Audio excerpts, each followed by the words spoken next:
Hey everybody, it's Tammy Salamone, the Pink Survivor, and this is breast cancer advice from a patient, and this is episode 6.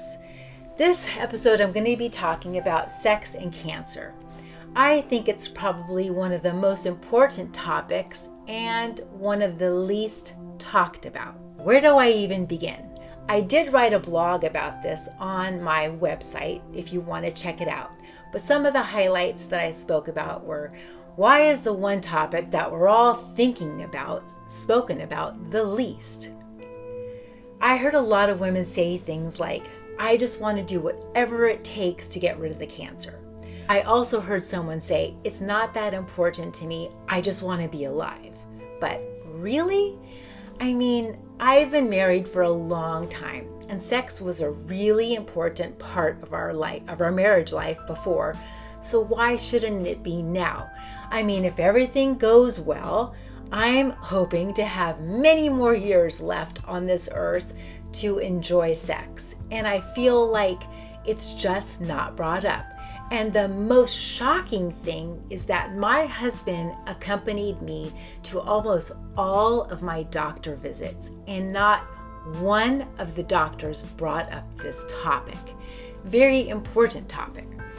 Things like, when I was going through chemo, were we not supposed to have sex? Nobody told me that. Then I had that whole year of getting Herceptin.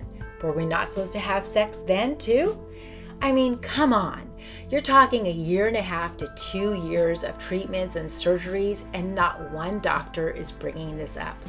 Besides the fact that they've developed, new treatments, new medications, hormone replacement, therapies and things.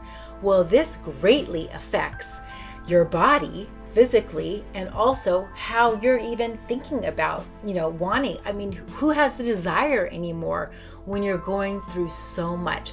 And when you have a mastectomy and your breasts are actually cut off of your body, I'm certainly not feeling feminine. I mean, this definitely needs to be addressed, and it's just constantly ignored.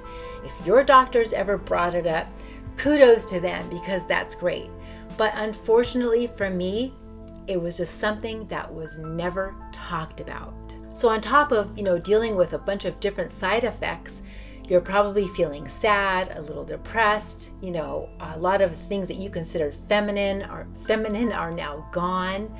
One of the most important things was that whether you have reconstruction or not, your breasts have no feeling.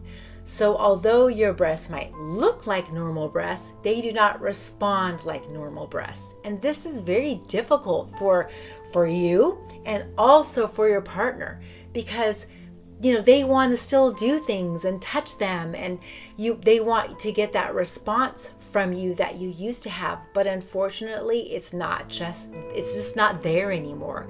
And that is a huge adjustment for any couple, but especially someone who's going through breast cancer treatment.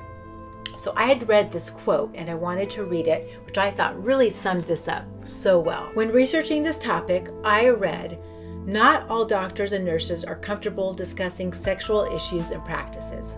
Most doctors don't routinely ask about your sex life, and patients don't usually begin to discuss their love life with a doctor who hasn't mentioned it.